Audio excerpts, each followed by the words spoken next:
디도서 1장 3절 4절입니다.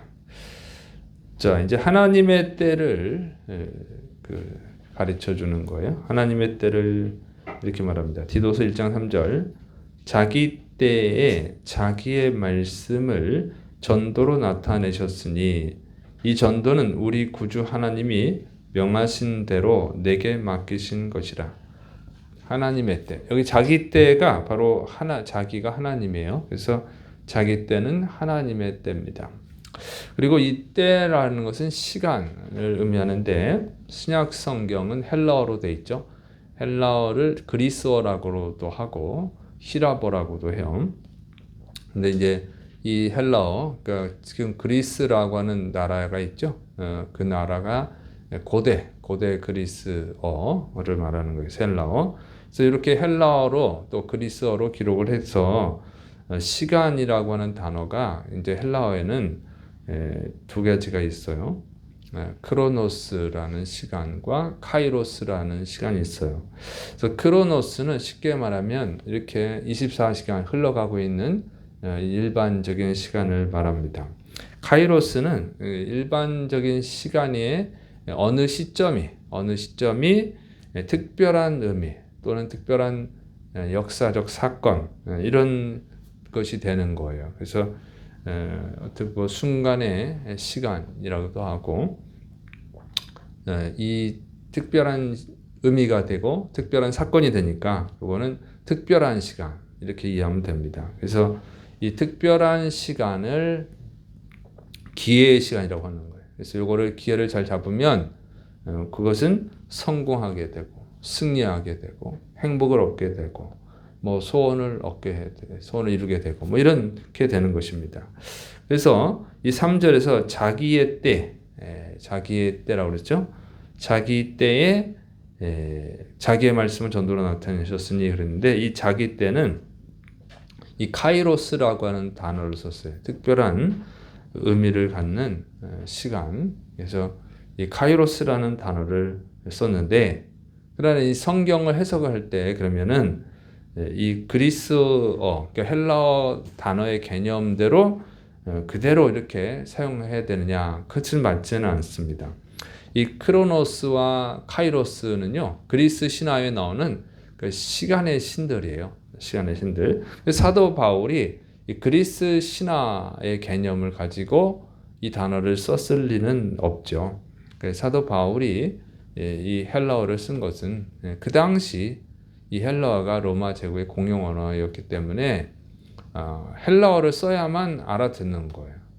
그러니까 쉽게 말하면 우리나라가 일제강점기를 겪었죠. 그럴 때는 일본어를 써야 됐잖아요. 강제적으로. 그러니까 일본어를 쓰는 것뿐이지 그대로 그 의미를 가져올 수는 없죠. 지금은 세계 공용어가 영어죠. 영어로 우리나라 말을 영어로 옮기면은 그대로 그 의미가 다 전달되냐? 그렇진 않죠. 그걸 생각을 해서 써야 됩니다. 그 사도 바울의 의도를 생각해서 이 단어를 해석을 해야 되는 거예요. 세상에서는요, 카이로스, 기회를 잡으라고 하잖아요. 기회를. 사도 바울이 그런 의미의 카이로스로 기회를 잡으라 이런 의미로 사용했을 리는 없죠. 그러니까 그리고 성경은요, 기회를 잡아야 된다 이렇게 가르치질 않아요. 세상은 그렇게 가르치잖아요. 기회를 잡아야 된다. 기회가 지나가면 기회를 못 잡는다. 뭐 이런 얘기들을 많이 하는데 우리도 그런 말을 해요. 기독교에서도. 그러나 그 의미가 기회를 잡는다 하는 말이 똑같지는 않다는 거예요. 세상 사람들이 쓰는 거랑.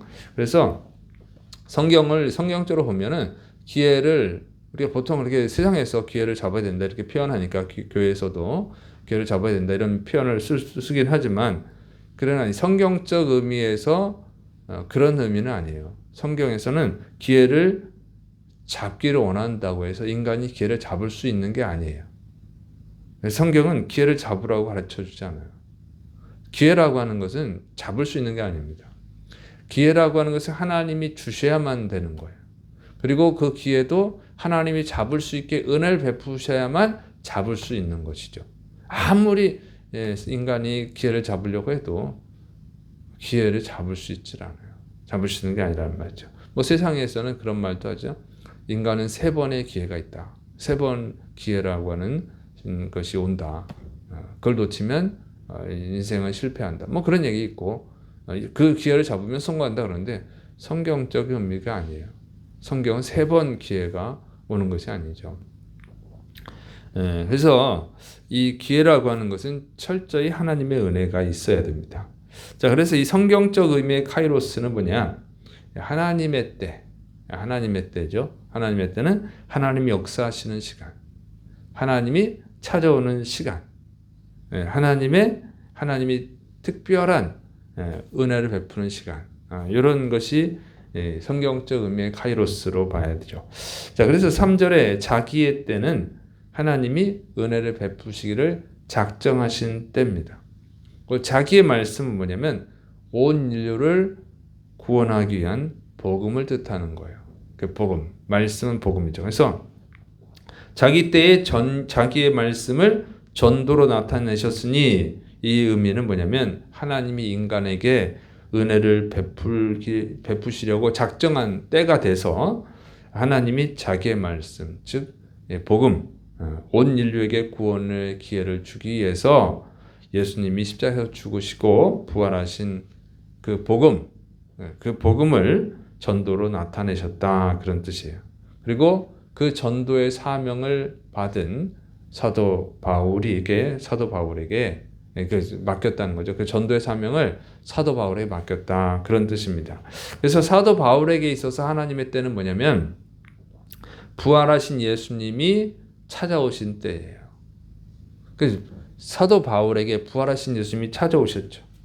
그리고 만나주시고, 그리고 사도 바울에게 사명을 주셨어요. 그게 사도 바울에게 있어서 하나님의 때, 카이로스입니다. 자, 그래서 사도 바울은 하나님의 명령에 순종해서 전도하고 있는 거예요. 지금 복음을 전하는 거예요. 그러니까 사도 바울에게 있어서 또 카이로스는 뭐냐면 전도하고 있는 그 때가 바로 카이로스죠. 그래서 사도 바울이 전도하고 있는 것이죠. 그리고 디도와 그의 지도를 받고 있는 이 그레데에 있는 교회에게 편지를 써서 보내는 것입니다. 그러니까 세상 사람들은 카이로스를 어떻게 생각하냐면 특별한 시간, 성공의 시간, 소원이 이루어지는 시간, 뭐 부자가 되는 시간, 명예를 얻는 시간, 그렇게 생각을 한단 말이에요. 그래서 그 시간, 그 특별한 기회의 시간이 오기를 기다리고 있어요. 기독교인들 중에도 하나님이 자신에게 특별한 은혜를 베푸는 시간이 오기를 기다리는 분들이 있죠. 그런 그리스의 카이로스의 개념이에요. 그런데 성경적 개념이 아니란 말이죠. 그러니까 이 그리스의 카이로스, 그리스 단어 카이로스의 개념, 세속적 개념의 카이로스예요. 근데 성경적 의미의 카이로스를 그렇게 적용하면 안 되고 성도에게 적용하면 이렇게 되는 거죠. 하나님이 찾아와서 만나주시는 시간, 예수님 믿고 구원받는 시간이에요. 그 시점, 여러분이 예수님을 믿은 그 시간이 바로 카이로스의 시간인 거예요. 그리고 구원받은 성도는 어떻게 되느냐? 하나님 주신 사명을 감당하고 있는 그 시간이 바로 카이로스의 시간이에요. 그러니까 지금 하나님이 주신 사명을 지금 감당해야 되는 거예요. 지금이 카이로스예요. 그래서 이것은 이제 언제 알게 되냐면 마지막 심판 때 서게 될 때 알게 되죠. 분명히. 기회를 기다리면 안 돼요. 그러니까. 지금이 기회니까. 지금이 은혜 받을 만한 때라는 거죠. 지금이 복음을 전해야 될 때라는 거예요. 그래서 지금 사명을 감당하신 분들은 주님 앞에 서게 될 때, 정말 칭찬받는 자가 되는 거죠.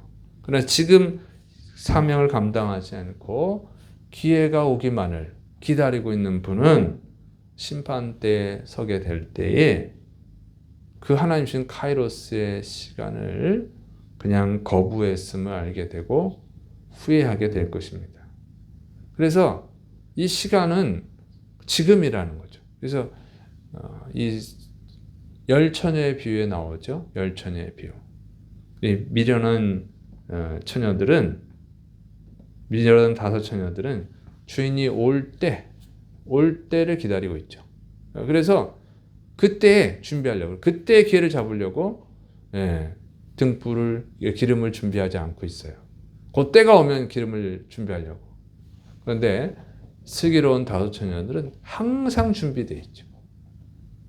그 시간이 카이로스의 시간이 된 거예요. 항상 준비하고 있는 자. 항상 준비하고 있는 자가 바로 이 카이로스의 시간을 얻게 되는 것입니다. 그래서 다른 때를 기다리면 안 되고 지금 하셔야 되는 거예요. 지금 여러분이 하나님께서 주신 사명을 잘 감당하고 있으면 그게 바로 카이로스의 때가 되는 거예요. 그러니까 지금이죠. 지금. 그러니까 자꾸 미루고 다음에 그런 사람에게는 영원히 카이로스의 시간이 없어요. 그러나 계속 지금 사명을 감당하는 사람은 지금이 계속 카이로스의 시간인 것이죠. 자, 그다음에 사도 바울은 이제 디도에게 축복을 합니다. 디도에서 1장 4절, 같은 믿음을 따라 나의 참 아들 된 디도에게 편지하노니 하나님 아버지와 그리스도 예수 우리 구주로부터 은혜와 평강이 내게 있을지어다. 사도 바울은 같은 믿음을 따라 그랬어요. 그래서 이 같은 믿음을 가졌다는 거죠. 디도가. 그래서 사도 바울처럼 전도하고 교회의 문제를 해결하고 성도를 교육하고 교회를 바로 세우는 일을 지금 하고 있는, 지금 수고하고 있는, 지금 고생스럽지만 지금 하고 있는 디도에게 하나님 아버지와 그리스도 예수님으로부터 오는 은혜와 평강이 있기를 원한다 하고 축복을 한 것입니다. 그래서 하나님이 주신 사명, 지금 감당하는 사람, 지금 헌신하는 사람, 힘들지만 어렵지만 지금 하고 있는 자에게 하나님의 은혜와 평강이 임하는 거예요. 지금 사정이 어려우니까 어쩔 수 없잖아. 이런저런 핑계를 대면서 미루는 사람, 이런 미루는 사람에게는 은혜가 없어요.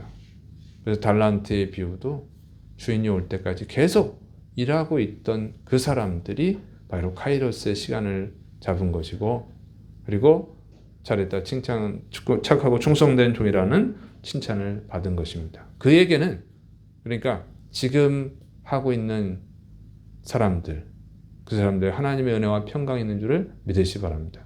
그래서 사도 바울은 신라와 함께 빌립보 도시에서 전도하다가 배 맞고 감옥에 갇혔지만 거기 뭐가 있어요? 평안이 있었죠. 은혜가 있었어요. 그래서 감사하고 찬송을 했어요. 기도했어요. 그래서 또 기적이 일어났죠. 그래서 여러분 지금 주님이 주신 사명을 잘 감당하시를 축원합니다. 이 새벽 예배 사명도 거기 하나 들어가는 거예요. 여러분 여기에 충성하세요. 여러분에게 맡겨주신 사명, 모든 성도에게 맡겨주신 사명은 뭐예요?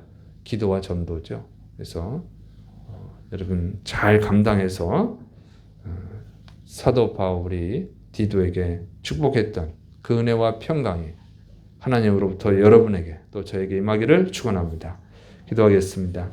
사랑이 많으신 하나님 아버지, 오늘도 말씀으로 우리를 가르쳐 주시니 감사드립니다.